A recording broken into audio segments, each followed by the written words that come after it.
প্রিয় সুধী, আসসালামু আলাইকুম।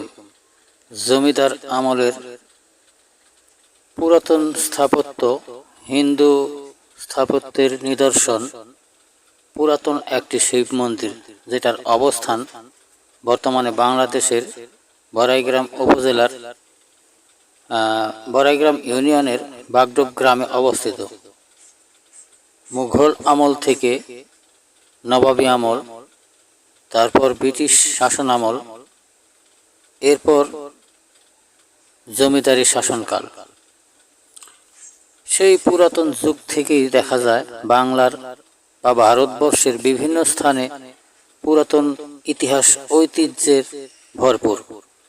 অনেকগুলো ধ্বংস হয়ে গেছে, অনেকগুলো ধ্বংসের দ্বার প্রান্তে বেশ কিছু ব্যবহার হচ্ছে, বেশ কিছু ব্যবহার হচ্ছে না।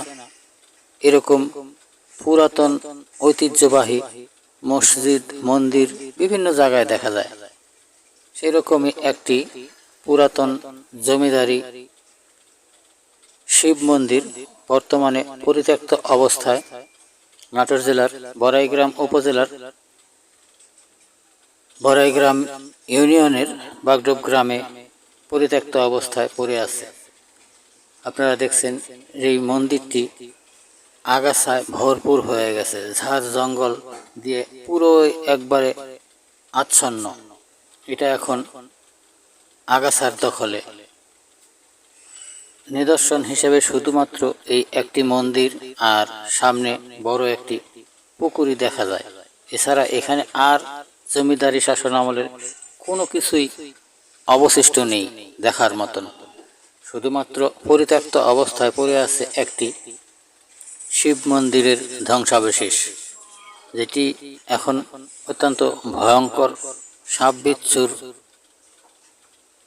বসবাসের বাসস্থান হিসাবে ব্যবহৃত হচ্ছে। আপনারা দেখছেন পুরো ঝাড় জঙ্গলের ভিতরেই এই মন্দিরটি অবস্থান। মন্দিরটি এখন একেবারে জঙ্গলে ভরে গেছে। দূর থেকে এর চিহ্ন দেখা যায় না, কাছে আসলে দেখা যায় যে এটা ঝাড় জঙ্গলের ভিতরে আগাছার দখলে পরিত্যক্ত অবস্থায় সেই পুরাতন যুগের সাক্ষী হয়ে আজও দাঁড়িয়ে আছে। তবে যে কোনো সময় এটা শেষ হয়ে যাবে,